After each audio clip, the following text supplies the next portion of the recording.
Good evening. Today we will discuss the new topic of performance management module 2. Okay,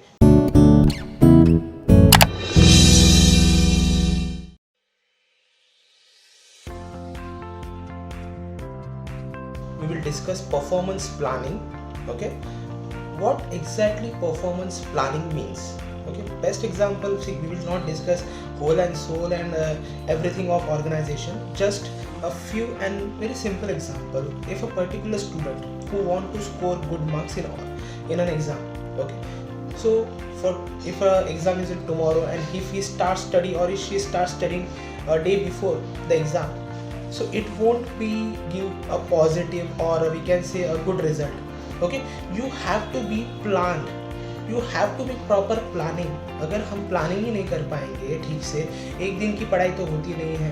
हाँ, कुछ लोग exceptional जो case होते हैं वो ऐसे भी हो सकते हैं कि वो शायद दूसरों को बताते नहीं होंगे। देखिए, इतना कोई भी इतना होशियार नहीं होता है कि भाई वो एक दिन में सारा का सारा सिलेबस कवर कर ले। लोगों की आदत है लोगों से फॉल्स स्टेटमेंट, फेक स्टेटमेंट, झूठ बोलना, कि भाई लोग बोलते हैं कि भाई अरे मैंने तो कुछ पढ़ा ही नहीं है, बट वो पहले से ही पढ़ के रखते। This is the strategy. Okay, this is the strategy to manipulate others. Okay, but यही प्लानिंग परफॉर्मेंस के बेस पे अगर हम देखेंगे कि भाई अगर हमें performance successful, influencive and effective करना है, ओके, एफिशिएंट करवाना है, तो उसके पहले हमें प्लानिंग करना है। जैसे कि as a student you have to think about कि भाई हमारे सब्जेक्ट्स कितने हैं, हमारा एग्ज़ाम कब होने वाला है, और हमें अगर उसमें ओ ग्रेड या ए ग्रेड चाहिए तो हमें उसमें कैसे पास होना है। पास होना तो बड़ी बात नहीं है, बट उसमें अगर हम अच्छे स्कोर करें, अच्छा स्कोर करें, because as we know that in corporate world your mark statement, your marksheet speaks more rather than your face. कि आपका फेस वो देखते नहीं है, बट हाँ, आपकी मार्कशीट बहुत इंपॉर्टेंट मैटर करती है। Okay, so this is called as a performance planning, कि भाई हमें क्या करना है, कैसे करना है काम, उसकी पूरी प्लानिंग करके रखना है। Okay, then we will discuss about the second slide is performance planning goals. Okay, here we will start that कि भाई अगर परफॉर्मेंस प्लानिंग कर रहे हैं कि भाई हमें कुछ परफॉर्मेंस करना है, हमें अच्छा काम करना है, तो उसके पीछे कुछ रीजंस होने चाहिए, कुछ गोल्स होने चाहिए, पर्पस होना चाहिए। ओके, सी, अगर मैं ये लेक्चर दे रहा हूँ तो मेरा ये मेन पर्पस है कि भाई जो भी मुझे सुन रहा है, देख रहा है, उनको समझ में आए कंसेप्ट क्या है। जो भी, अगर आप किसी ऑफिस में काम करते हो या आपका कुछ बिजनेस है, तो इसके पीछे भी कुछ एक रीज़न है कि आप वहाँ पर क्यों जा रहे हो, क्यों पैसा कमा रहे हो, why you are going outside the house for earning something in monetary terms. Why you are going outside? आराम करो ना घर पे। नहीं, आराम करेंगे तो कुछ मिलने वाला नहीं है। जब हम मेहनत करेंगे, मशक्क़त करेंगे, एफर्ट्स डालेंगे, तब जाके हमें क्या मिल सकता है, पैसा मिल सकता है। मतलब you have some purpose in your life. Okay, तो वही काम एक ऑर्गेनाइजेशन कर रही है कि भाई परफॉर्मेंस प्लानिंग के पीछे उनके गोल्स क्या क्या है। तो सबसे पहला है कि इंक्रीज रेवेन्यू। जाहिर सी बात है कि ऑर्गेनाइजेशन का मेन मोटिव, मेन गोल ही होता है कि भाई प्रॉफिट को जनरेट करना। Second is decrease the cost. देखिए, खर्चे कम करना। खर्चे कम कैसे कर सकते हैं? 3 इंपॉर्टेंट एलिमेंट्स होते हैं। First is material, second is labour and third is overheads. Material में हम कैसे कर सकते हैं कि भाई मटेरियल का प्रॉपर यूटिलाइजेशन करना चाहिए। अगर वेस्टेज हो रहा है तो उसके कुछ हम बाय प्रोडक्ट्स बना सकते हैं। Okay, that is called as a proper utilisation of material. फिर आता है लेबर। लेबर का हम कैसे प्रॉपर यूटिलाइजेशन कर सकते हैं? लेबर में हम देख सकते हैं कि भाई हमें कितनों की ज़रूरत है और हम कितनों को रिक्रूट कर रहे हैं। अगर हमने ज़्यादा रिक्रूटमेंट कर लिया, ओके, ज़्यादा रिक्रूटमेंट अगर हमने कर लिया, तो यहाँ पर हमें क्या करना पड़ेगा? हम इनको ये नहीं बोल सकते अरे यार हमने आपको बाय डिफ़ॉल्ट सिलेक्ट कर लिया है तो प्लीज़ आप हमें माफ़ कर दीजिए। बिल्कुल नहीं कह सकते। आपने रिक्रूट कर लिया है, उनको अपॉइंटमेंट लेटर मिल गया है, तो यू हैव टू पे the salary, you have to pay the provident fund, you have to pay the compensation, you have to pay monetary and non-monetary benefits, whatever you have distributed to your employees and workers. Okay, then overheads में आप कैसे खर्चे कम कर सकते हो। जैसे कि अगर एक एग्जांपल लेते हैं, हम हमारे डे टू डे लाइफ में भी हम ये काम करते हैं। जैसे कि अगर आप देखेंगे कि हम जब गांव जाते हैं, नेटिव प्लेस जाते हैं हमारे, तो हम देखिए कभी भी घर पे हम सारे ट्यूबलाइट्स, फैंस, टीवी, वाईफाई, है ना, ये सारे के सारे हम राउटर्स क्या करते हैं, बंद करके चले जाते हैं गाँव को। क्यों चले जाते हैं हम गाँव को? क्योंकि ये यूज़ करने के लिए वहाँ पे कोई अवेलेबल नहीं है। ओके, कोई अवेलेबल ही नहीं है। बट इससे और भी एक हम ये ध्यान देखते हैं कि अगर लाइट चालू करके रखेंगे, किसके लिए? बिल तो बढ़ने वाला है। एमएससी भी तो ये बोलेगा नहीं आपको। ओके, इलेक्ट्रिसिटी बोर्ड आपको ये कभी बोलेगा नहीं कि भाई आप चले गए। तो यहाँ पर आपके खर्चे कम हो सकते हैं। ओके, यहाँ पे आपकी लाइट बिल उस महीने का, अगर आप एक महीने के लिए आप बाहर जा रहे हो, तो सारी की सारी टीवी सब ये बंद करके रखिए। आप देख सकते हो अपना इलेक्ट्रिसिटी का बिल कैसे कम आ जाएगा। आप हम होने के बाद जब वो हॉल में आती है चलो टीवी देखने के लिए, तो क्या करते हैं, अगर वहाँ पे अगर फ़ैन ऑन था तो फ़ैन बंद करके आ जाती है, फ़ैन बंद करके आ जाती है। देखिए, that is called as a maintaining और managing the expenses. Okay, minimising the expenses. Third is improve your market perception.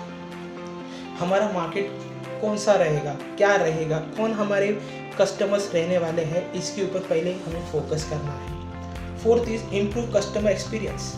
Customer का एक्सपीरियंस हमेशा अपने गुड्स एंड सर्विसेज के मुताबिक ही होगा। अगर हम उन्हें ज़्यादा महंगी चीज़ें बेच रहे हो एज़ कम्पेयर टू अदर्स, अगर उसमें कुछ क्वालिटी है तो कोई बात नहीं, क्वालिटी रहेगा तो yes, you don't have to compromise with the quality.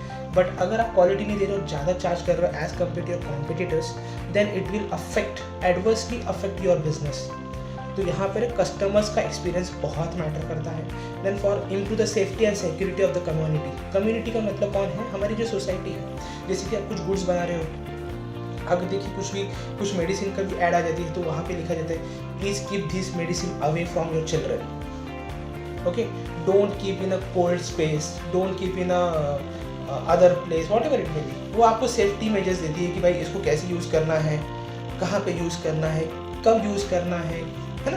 That gives you the safety, और ये बताते हैं भी है। जैसे कि आप एग्जांपल देख लीजिए कि हम जब कुछ खाने की चीज़ लाते हैं, ओके, कुछ भी खाने की चीज़ लेकर आ जाते हैं, तो वहाँ पे एक ग्रीन मार्क का सिग्नल रहता है, ग्रीन मार्क का एक मार्क रहता है, देन रेड मार्क रहता है। देखिए, green for vegetarians, red for non vegetarians. वहाँ पे भी, क्योंकि हमारे देश में रिलीजन का भी बहुत इम्पॉर्टेंट एस्पेक्ट हम लोग लेके चलते हैं, तो हमें किसी का धर्म भी भ्रष्ट नहीं करना है। किसी के रिलीजन कभी हमें जैसे कोई मानते हैं तो भाई अरे यार हमने कुछ नॉनवेज खा लिया तो पाप लग गया।